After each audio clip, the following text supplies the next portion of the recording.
बिस्मिल्लाहिर्रहमानिर्रहीम। मेरा नाम फ़िज़ा है और मैं मुल्तान की रहायशी हूँ। सिदरा के साथ मेरी खुशगवार यादें वाबस्ता हैं। वो मेरी प्यारी सहेली थी। उसका घर हमारे घर से चंद कदम दूर था, इसलिए मुलाकात में आसानी थी। उसकी माँ को हम आंटी राबिया कहा करते थे। वो इंतहाई शरीं गुफ्तार थीं, मुझसे बेटी जैसा प्यार करती थीं। मैं भी उनका अदब माँ समझ कर करती थी, क्योंकि मेरी माँ बचपन ही में फौत हो चुकी थी। मैं उनके प्यार में ममता की मिठास ढूंढा करती थी। तभी उस घराने से मुझे दिली लगाव था। सिदरा एक अच्छी लड़की थी, सभी उससे प्यार करते थे। उसके वालिद की नौकरी नज़दीकी गांव में थी। वो कभी कभार शहर का चक्कर लगाते थे। हमारे शहर में सिर्फ एक ही कॉलेज था, वो दरअसल बॉयज़ कॉलेज था।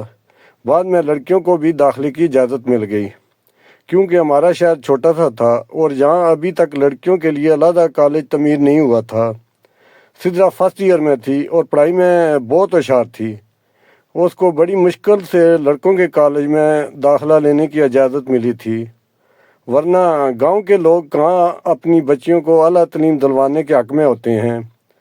सभी उस पर रश करते। उसकी हम सहेलियाँ उसे खुशनसीब कहती, क्योंकि वो खुद मैट्रिक के बाद कॉलेज जाने की हसरत लेकर घर बैठ गई थी, जिनमें उसकी अपनी बड़ी बहन गुलशन भी थी, जो सिर्फ मैट्रिक कर सकी थी। आगे पढ़ने की इजाज़त न मिली। उसकी मंगनी हो चुकी थी और जल्द शादी होने वाली थी। गुलशन बहुत खूबसूरत थी। तब ही आनन फानन रिश्ता और अब चंद दिनों बाद शादी थी। तैयारियां ज़ोरों शोर से जारी थीं। सिदरा भी बहन की शादी के सिलसिले में काफ़ी मसरूफ़ थी। 2 दिन रह गए थे। वो हमारे घर शादी कार्ड देने आई। आंटी राबिया भी साथ आई थीं। कहने लगी कि हम तुम्हें लेने आए हैं। मेरी सतीली अम्मी थी। उनसे पूछा गया हम फ़िज़ा को ले जाएं, क्योंकि ये शादी के कामों में हाथ बटाएगी। अम्मी ने इनकार नहीं किया। यूँ मैं 2 दिन की इजाज़त लेकर उनके घर चली गई।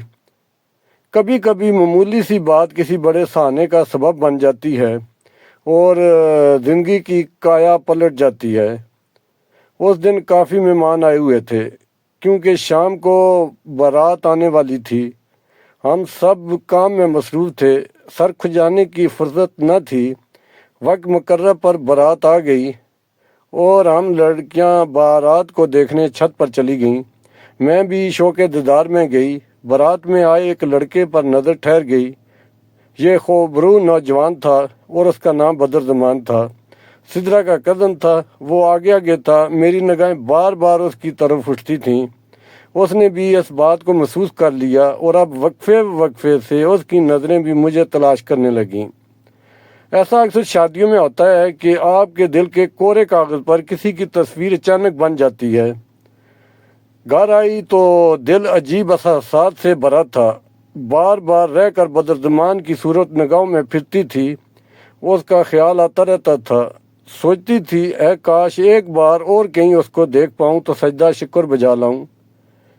खुदा ने दुआ सुन ली। कॉलेज आई तो वो नज़र आ गया। वो उसी कॉलेज में पढ़ता था, लेकिन कभी मैंने उस पर ध्यान नहीं दिया था। अचानक देखा तो दिल खुशी से धड़कना ही भूल गया।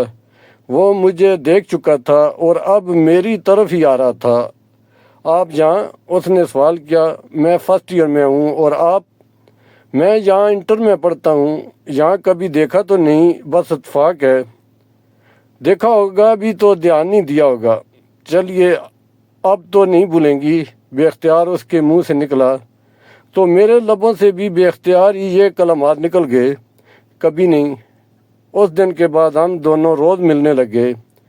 जब फ्री पीरियड होता, मैं और बदरज़मान कैंटीन में इकट्ठे कुछ खाते पीते और बातें करते। वक्त गुजरने के साथ साथ हमारी दोस्ती पक्की होती गई। वक्त कैसे तेज़ी से गुजरता चला जाता है, पता ही नहीं चलता। मैं 3rd ईयर और वो 4th ईयर में पहुंच गया। हमारी जुदाई में 1 साल से भी कम अरसा रह गया था, क्योंकि बदरज़मान के कॉलेज छोड़ते ही ये दिन शुरू हो जाने थे। जुदाई का मौसम आने से पहले हमको कुछ ऐसा कदम उठाना था कि हम एक हो जाएं, लेकिन उसके लिए घर वालों की रजामंदी ज़रूरी थी। मेरी तो माँ भी सतीली थी। घर वालों को पसंद से गाह करना گویا اپنے پیروں پر کلاڑی مار لینے کے مترادف تھا۔ ہوتا یہی کہ امی ابو میرا کالج جانا بند کرا دیتے، میں گریجویشن سے محروم ہو جاتی، تب ہی پھونک پھونک کر قدم رکھ رہی تھی مبادہ لینے کے دینے نہ پڑ جائیں۔ تو اب میری شدید خواہش تھی کہ بدرزمان میرا جیون ساتھی بنے۔ اس کا بھی یہی ارمان تھا، بلکہ وہ تو یہاں تک کہا کرتا تھا، اگر تم سے شادی نہ ہو سکی تو یقین جانو کہ میں کچھ کھا کر مر جاؤں گا، کیونکہ میں تمہاری جدائی کا صدمہ ہرگز برداشت نہیں کر سکتا۔